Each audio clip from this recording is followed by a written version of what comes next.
Selamat pagi anak-anak. Selamat pagi, Bu. Pagi anak-anakku. Selamat Selamat pagi, pagi. Bu. Kok tidak semangat ini?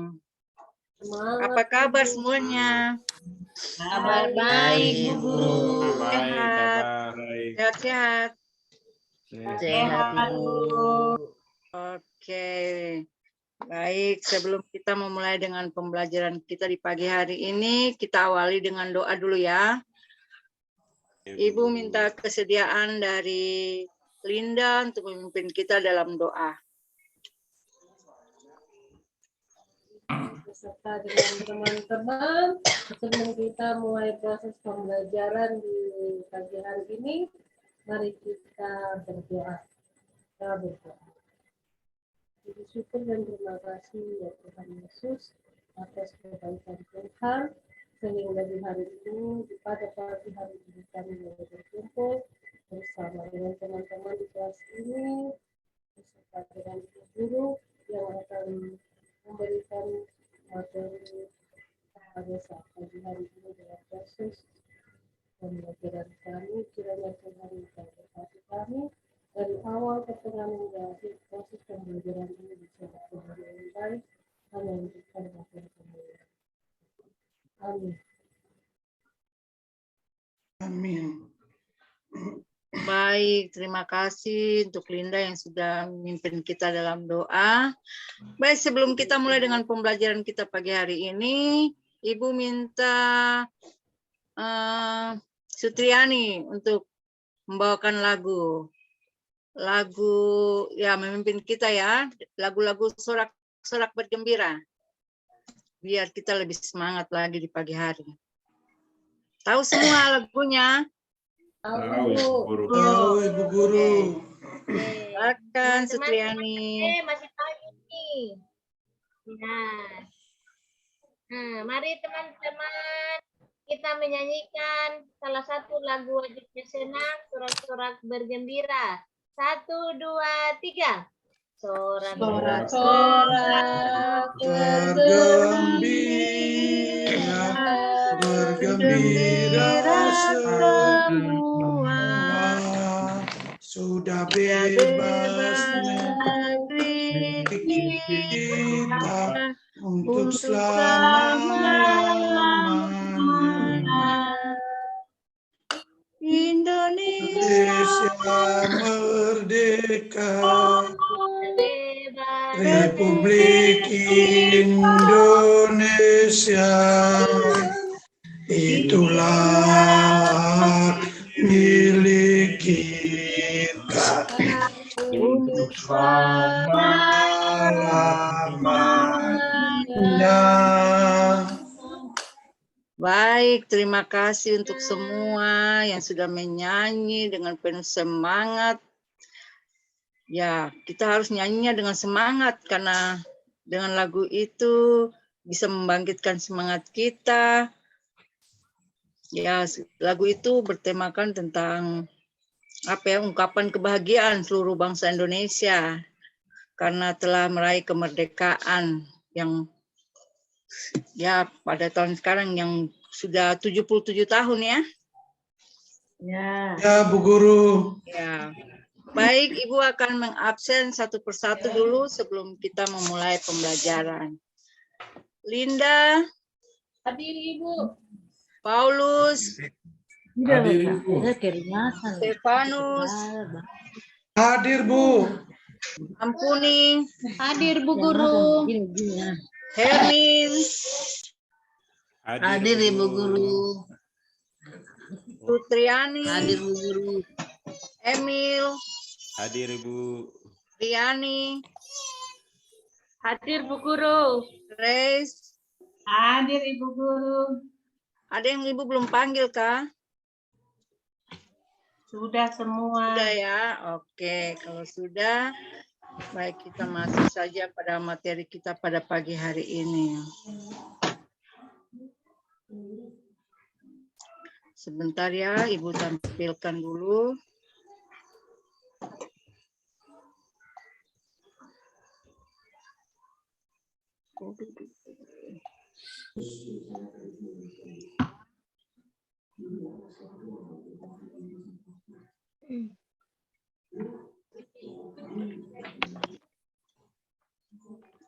Baik, sudah tampil ya?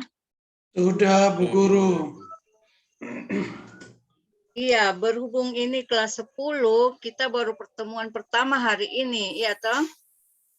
Iya, Bu. Makanya Ibu tulis Ibu punya nama di situ agar kalian bisa mengingat bahwa guru PKN adalah Ibu Helena. Jadi nanti kalau ada guru yang suruh pergi minta ini di Ibu Helena, nanti kalian tahu. Karena biasanya tuh dibilang hanya kadang tuh ada yang tidak mengenal nama, hanya tahu itu guru PKN atau disuruh bilang ke Ibu Helena, perginya ke ibu guru lain. Jadi Ibu langsung taruh nama di situ. Jadi sekalian kita saling berkenalan saat ini. Baik, materi kita pada pagi hari ini yaitu tentang nilai-nilai Pancasila dalam kerangka praktik penyelenggaraan pemerintahan negara. Materi pembelajaran kita ada 3, tapi untuk pertemuan pertama ini Ibu ambil yang satu saja, yang pertama yaitu sistem pembagian kekuasaan negara. Kita masuk pada materi, apa itu sistem pemerintahan? Sistem pemerintahan adalah cara pemerintah dalam mengatur semua yang berkaitan dengan pemerintahan. Sistem ini berfungsi untuk menjaga kestabilan pemerintahan, politik, pertahanan, ekonomi, dan lain-lain.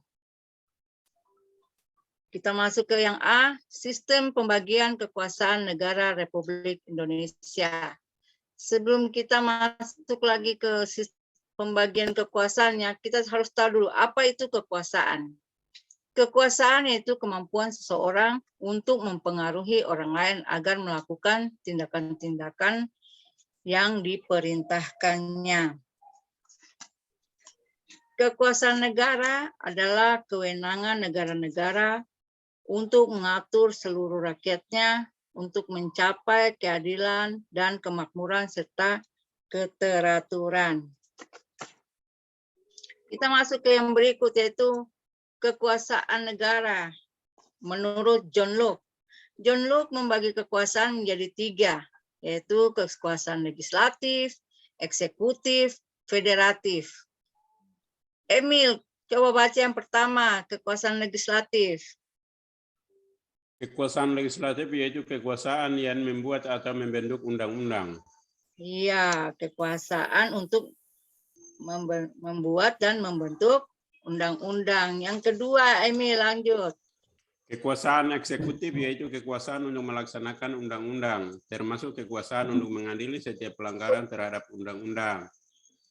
Yang C, kekuasaan federatif yaitu kekuasaan untuk melaksanakan hubungan luar negeri. Iya, terima kasih untuk anak Emil yang sudah membacakannya dengan sangat jelas. Jadi, ketiga ini adalah menurut John Locke. Kita masuk. Menurut Montesquieu, Montesquieu membagi juga ke dalam 3, yaitu kekuasaan legislatif, kekuasaan eksekutif, dan kekuasaan yudikatif.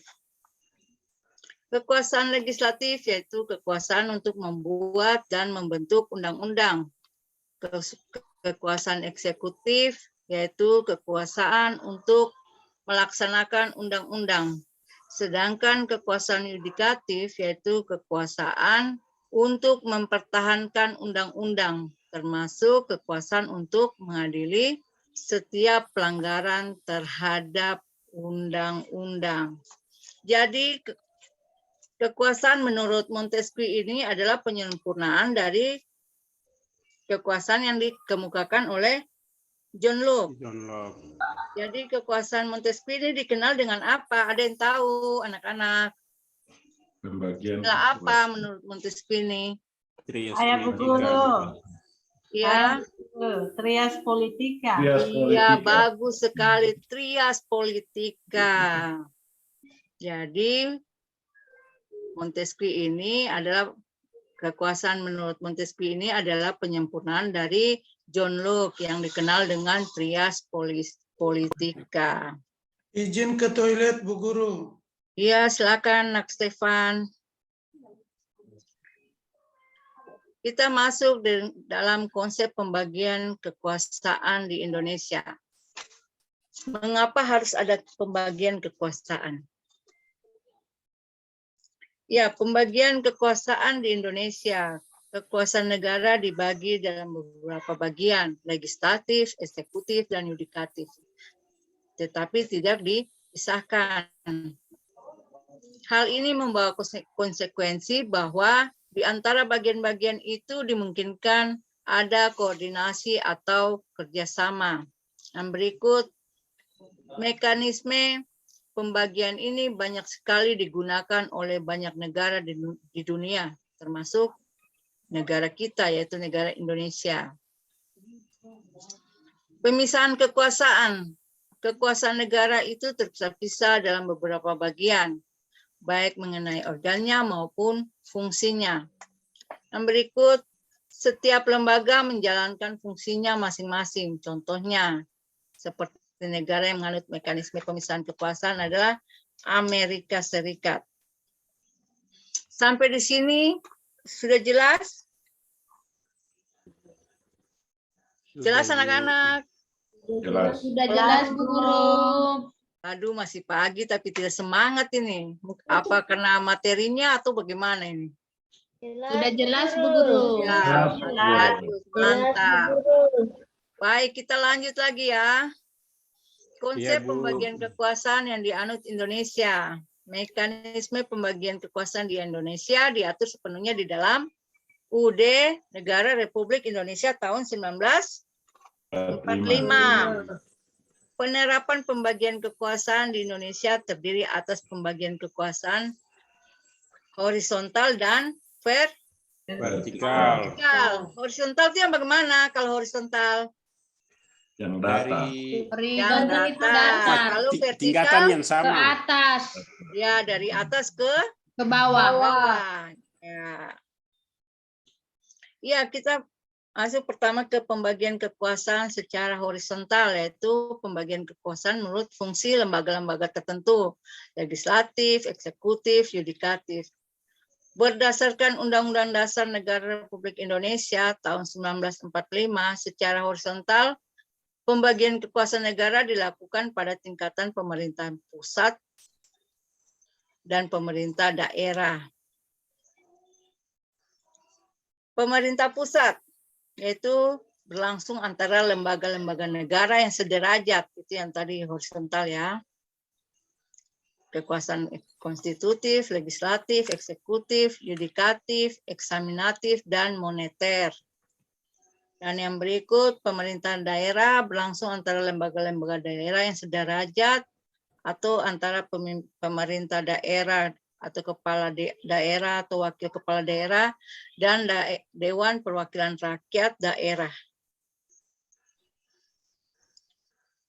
Ya, pembagian kekuasaan vertikal. Pembagian kekuasaan vertikal adalah pembagian kekuasaan menurut tingkatannya, yaitu pembagian kekuasaan antara beberapa tingkatan pemerintah. Terdapat dalam pasal 18 ayat 1 UUD 1945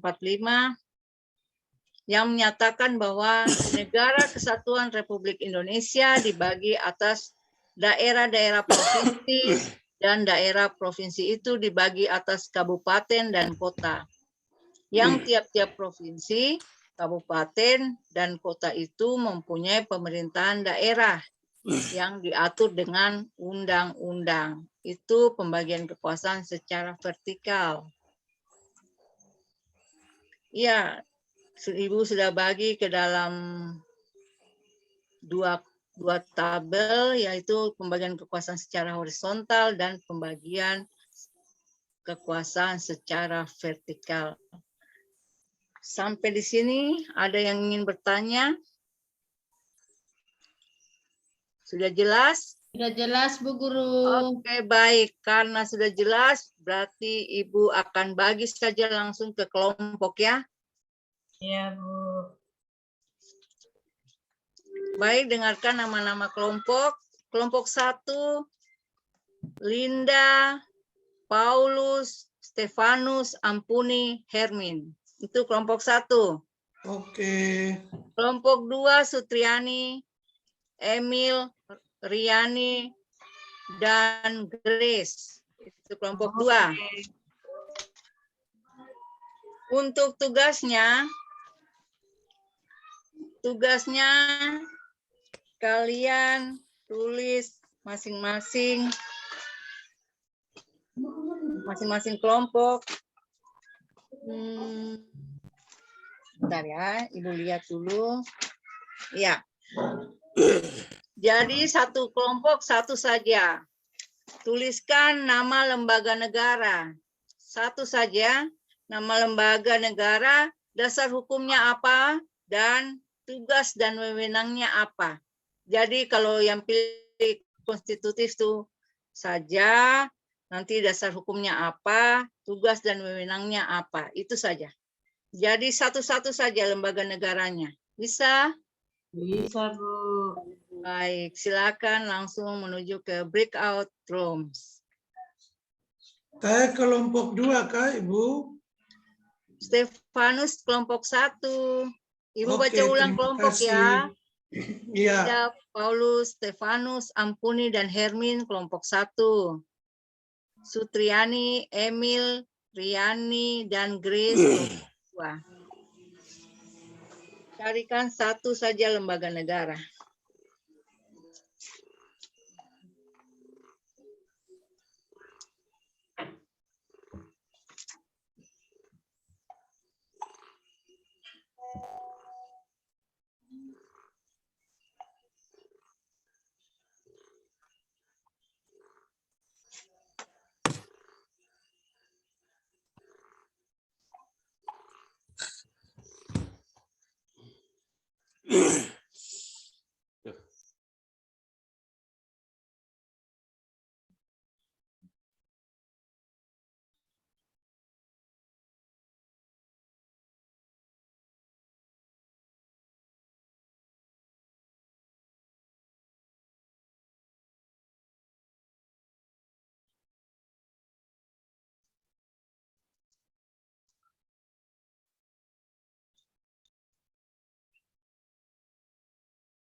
Kelompok 1 sudah.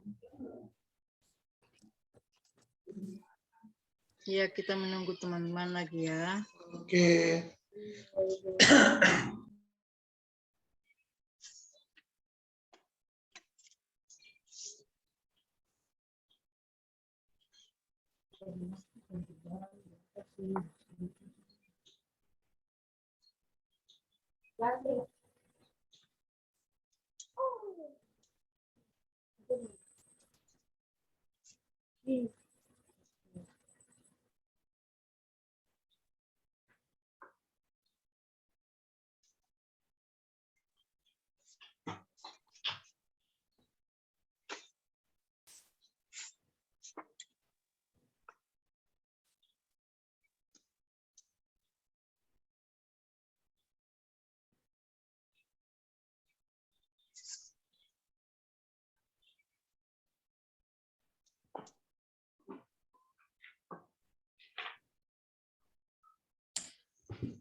Oke, semua sudah kembali.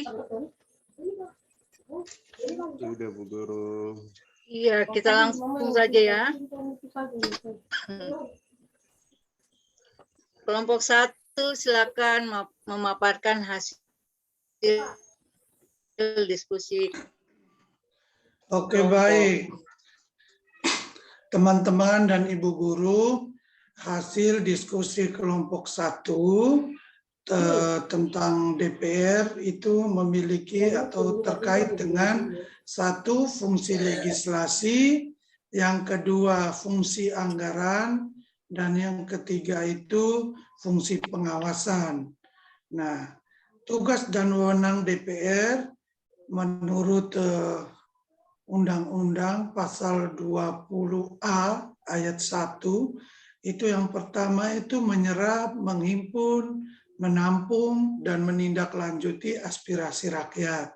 Kedua, memberikan persetujuan kepada Presiden untuk 1, menyatakan perang ataupun membuat perdamaian dengan negara lain. 2, mengangkat dan memberhentikan anggota Komisi Yudisial. Yang berikut tugas dan wewenang DPR yang berikutnya adalah memberikan pertimbangan kepada Presiden dalam hal apa?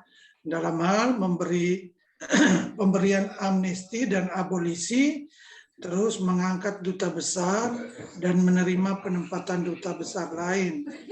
Nah, tugas dan wewenang DPR yang berikutnya adalah memilih anggota BPK dengan memperhatikan pertimbangan DPD. Terus memberikan persetujuan kepada Komisi Yudisial terkait calon Hakim Agung yang akan ditetapkan menjadi Hakim Agung oleh Presiden.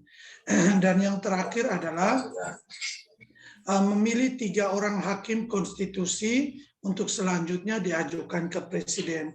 Demikian hasil diskusi dari kelompok 1. Sekian dan terima kasih. Iya, terima kasih untuk kelompok 1. Sangat lengkap sekali. Tepuk tangan dulu untuk kelompok 1. Silakan kelompok 2.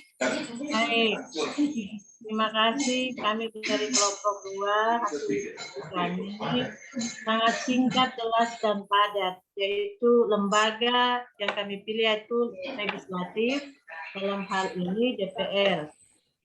Diatur dalam Dasar Hukum Pasal 20 ayat 1 Undang-Undang Dasar Negara Republik Indonesia tahun 1945. Nah, tugas dan wewenangnya adalah memegang kekuasaan untuk membentuk undang-undang. Demikian, Ibu. Ya, terima kasih juga untuk kelompok 2 yang sudah memberikan jawaban yang sangat baik. Mari kita beri aplaus untuk kelompok 2.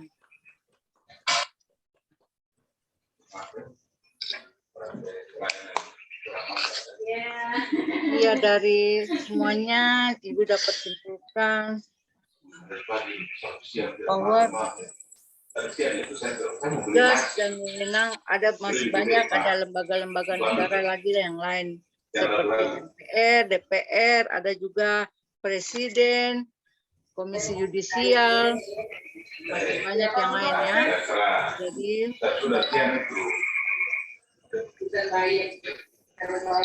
sebelum kita mengakhiri segala kegiatan kita, Ibu akan kasih tugas dulu.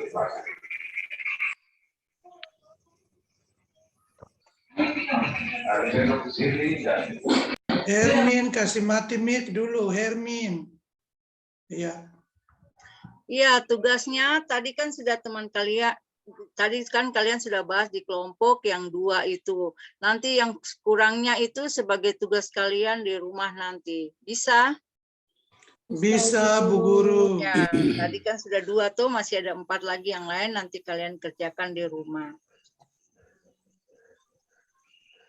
Baik, sebelum kita akhiri, Ibu akan merangkum semua kegiatan kita pada hari ini, bahwa materi kita tadi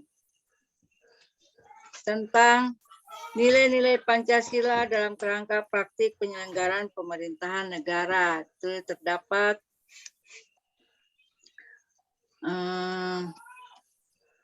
pembagian kekuasaan ya.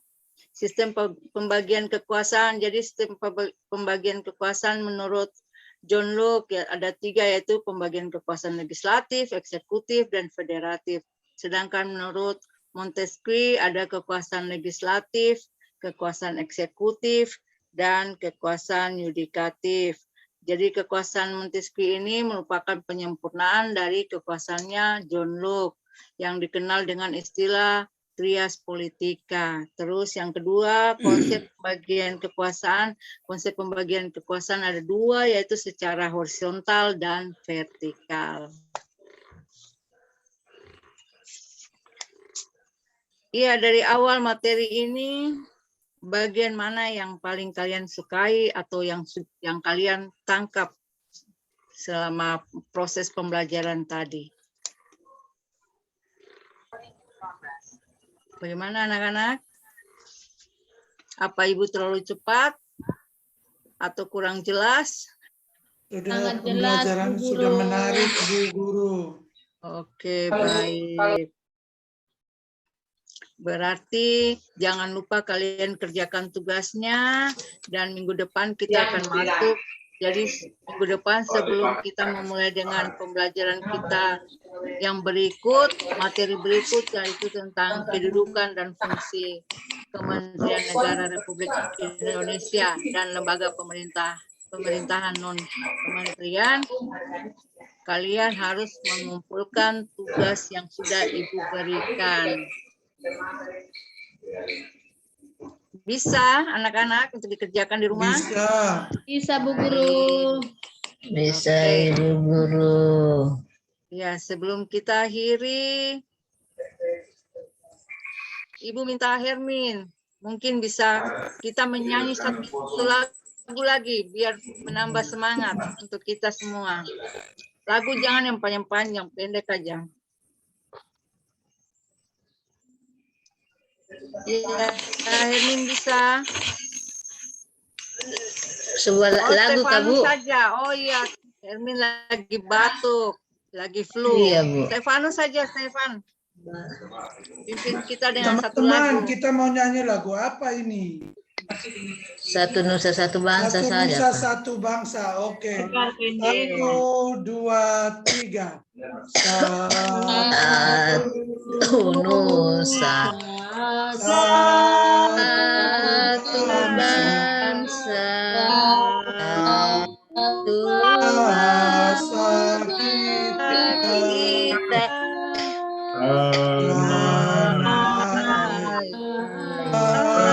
pasti jaya untuk selamanya